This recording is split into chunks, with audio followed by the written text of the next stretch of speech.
Hey guys, how's it going?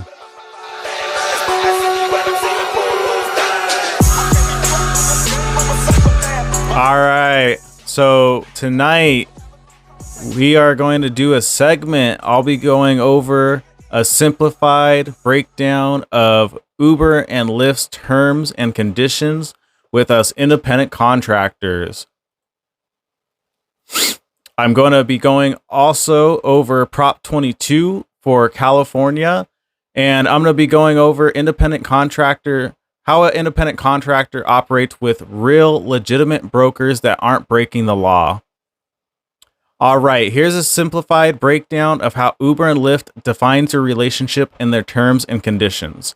The gist: you are not an employee. Uber and Lyft emphasize that you are an independent contractor who uses their platform to connect with riders. You are responsible for providing your own vehicle, paying for gas, maintenance, insurance, and all business-related taxes. They control pricing, the overall ride experience, and can impose rules and performance metrics. You have little say over how you earn per ride or your working hours, beyond generally just choosing when you go online.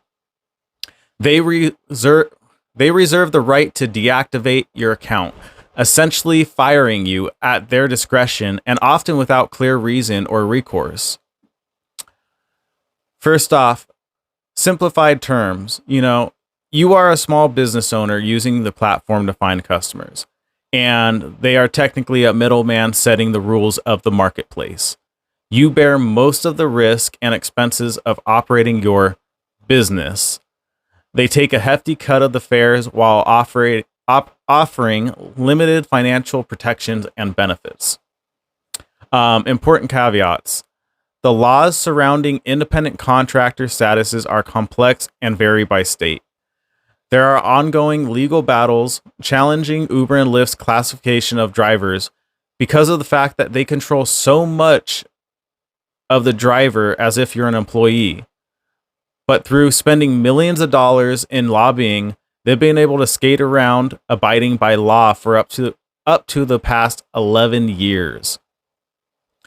But states like Washington State have finally regulated them to make sure that they have to pay independent contractor drivers a livable wage by mileage and by time, like a taxi, of $1.50 a mile and $40 an hour in wait time and or traffic delay.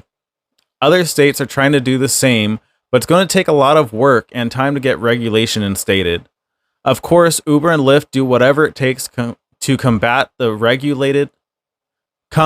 being regulated because they make the most money breaking the law, treating the driver base like independent contractors when it benefits them and like employees when it benefits them. These are the only companies that are operating on both sides of the field and getting away with it, controlling both sides of the market, and in end, exploiting the independent contractor fleet. So here's a breakdown of what Prop 22 does. Prop 22 in a nutshell: exempts app-based transportation and delivery companies like Uber, Lyft, DoorDash from classifying their drivers as employees. Allows these companies to continue treating drivers as independent contractors, provides some limited benefits and protections to drivers that go beyond traditional independent contractor status, but fall short of full employee rights, basically only benefiting these companies. Key provisions of Prop 22. Minimum earnings guarantee. Drivers receive a minimum wage based on their engaged time spent actively on ride or delivery, but not for wait time in between jobs. This guarantee falls short of traditional minimum wage laws. Healthcare subsidy. A partial healthcare subsidy for drivers who work a minimum number of hours per week. Occupational accident insurance. Provides some coverage for on-the-job injuries and disability. Limits on deactivations. Establishes some vague guidelines for deactivation of driver accounts. What Prop 22 doesn't do: does not grant drivers full employee status or the associated benefits, overtime, paid time off, unemployment insurance, workers' compensation, etc. Does not give drivers the right to unionize or bargain collectively. Why Prop 22 is controversial. The supporters argue it preserves driver flexibility and protects the gig economy model.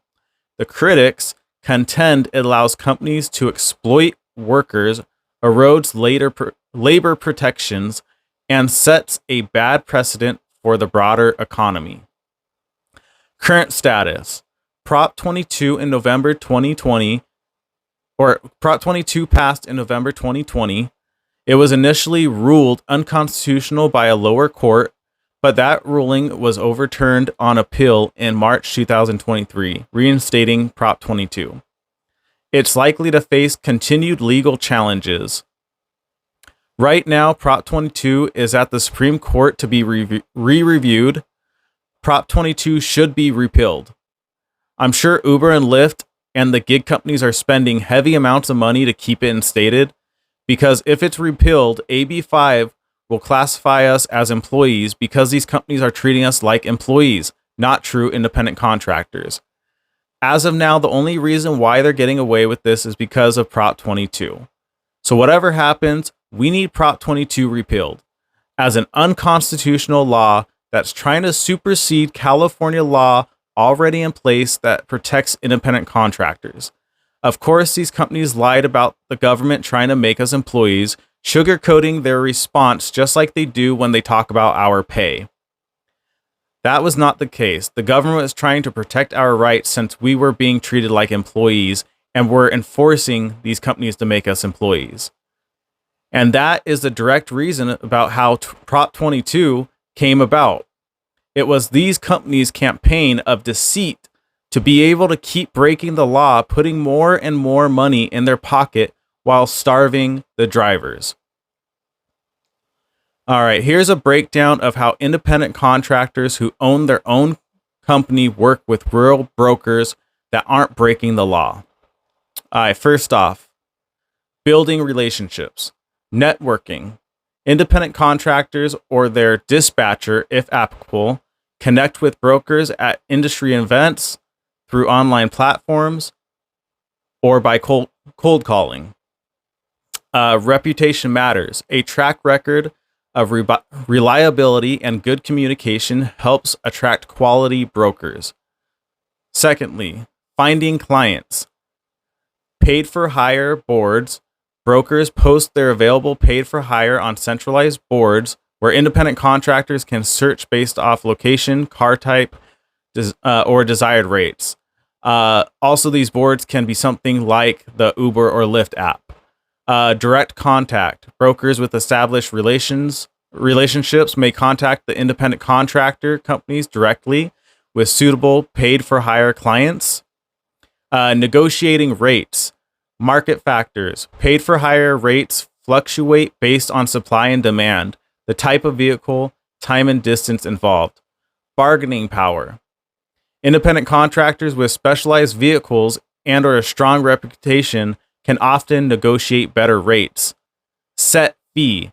Independent contractor can set his own fee while the broker can agree to that fee and charges the client the broker fee plus independent contractor fee accumulated. Factoring in expenses. Independent contractors need to calculate their operating costs, fuel, maintenance, tolls, etc., to ensure the offered rate is profitable. Contract and dispatch. Broker agreement details the client pickup origin, destination, rate, pickup, delivery times, and any special requirements. Full transparency of job. All jobs are transparent to ensure good business practices and make sure the job is the right fit for the independent contractor. Dispatch confirmation. The independent contractor company confirms acceptance of the paid-for-hire job and dispatches their driver. Number 5, paperwork.